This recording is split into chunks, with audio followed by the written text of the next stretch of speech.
ഈ ഒരാഴ്ച കഴിഞ്ഞാൽ ഞങ്ങൾ റേഞ്ച് ഓഫീസ് മുറ്റത്തായിരിക്കും ഞങ്ങളെ ജീവിതം. ഇതിനൊരു തീരുമാനം കൽപ്പിക്കുന്നത് വരെ ഞങ്ങളിനി പിന്നോട്ടില്ല. ഞങ്ങൾക്കിനി വേറൊരു ഗതിയില്ല. നാട്ടുമ്പുറത്തിറങ്ങി ഒരു പിടി മണ്ണ് മേടിക്കാനൊരു വഴിയില്ല. ഞങ്ങൾ ജനിച്ച മണ്ണാണ്, ഞങ്ങൾ വളർന്ന നാടാണ്. പക്ഷേ ഇന്ന് ഞങ്ങളൊരു അന്തി ഉറങ്ങാൻ ഞങ്ങളെക്കൊണ്ട് പറ്റുന്നില്ല.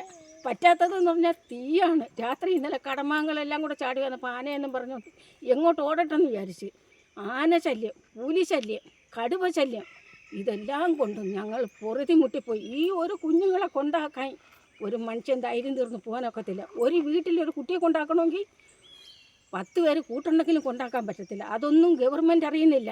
നമ്മൾ പാവങ്ങൾ ഇവിടെ കിടന്ന്, പട്ടിണി പാവങ്ങൾ ഇവിടെ കിടന്ന് ജോലിയില്ല, കൂലിയില്ല, മരണപ്പാച്ചിൽ പറഞ്ഞാൽ നമ്മളെ മുഖ്യമന്ത്രിയൊന്നും ഇത് കാണാനുള്ള സമയം അവർക്കില്ല. പറയണമെന്ന് ഈ സർക്കാരടുത്ത് നമുക്കിനി എങ്ങനെ പറയണം നമുക്ക് അറിഞ്ഞുകൂടാ. നമ്മളിനി അവസാനം, ഇന്നലെയും എൻ്റെ ഒരു മോനാണ് അവൻ ആന തട്ടി ഇങ്ങനെ 100 കണക്കിന് ഇന്നലെ അവനെ കണ്ണടച്ച് തുറക്കുന്നുമ്പോൾ അവൻ രക്ഷപ്പെട്ടതാണ്. ഈ അരിമപ്പെട്ട ഒരു ചെറുക്കനുള്ളതുകൊണ്ട് ഇന്നവൻ ജീവിച്ച്. ഈ ആന കാരണം നമുക്ക് ഇത്രയും കുഞ്ഞുങ്ങളെയും പഠിപ്പിക്കാൻ നിവർത്തിയില്ലേ. ഈ സർക്കാർ ഒന്ന് കണ്ണു തുറന്നൊന്ന് കണ്ടാൽ മതിയായിരുന്നു. ഇനി എന്നുകാലം 5 വർഷം കൊണ്ടാണ് ഇത്, 1-2 ദിവസമല്ല, 5 വർഷം കൊണ്ട് ഒരേപോലെ നമ്മൾ കിടന്ന് കഷ്ടപ്പെടുവാണ്.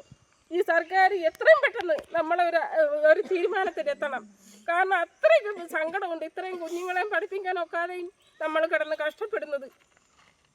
ഇനി നമ്മൾ റേഞ്ച് ഹൗസിൽ കയറി സമരം ചെയ്യാൻ പോവാണ്. നമ്മൾ സമരം ചെയ്ത് അവരെ തീരുമാനം എന്തെന്ന് അറിഞ്ഞിട്ട് നമ്മൾ പിൻവലിക്കുന്നുള്ളൂ. ഒരു ദിവസം നമ്മളവിടെ ഇരിക്കാൻ പോവാണ്. അവർ തീരുമാനം ഉണ്ടാക്കട്ടെ, എന്തെങ്കിലും ഒരു തീരുമാനം ഉണ്ടാക്കുന്നെങ്കിൽ ഉണ്ടാക്കട്ടെ. ഇനിയെങ്കിലും അവരൊന്ന് കണ്ണ് തുറന്നൊന്ന് കണ്ടാൽ മതി.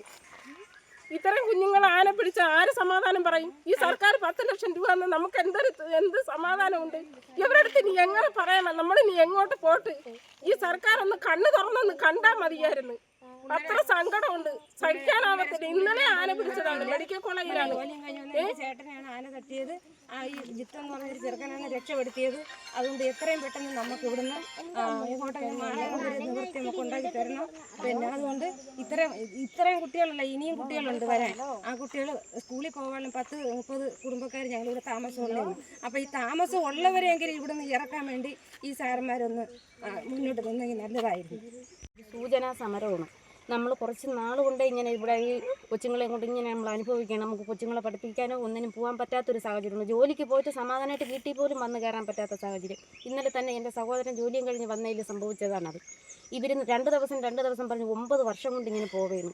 ഇതുവരെ ഇതിനൊരു നീതി നമുക്ക് കിട്ടിയിട്ടില്ല. നമ്മൾ റേഞ്ച് ഓഫീസിൽ ഉപരോധിക്കാൻ തന്നെ തീരുമാനിക്കുകയാണ് നാളെ തൊട്ട്.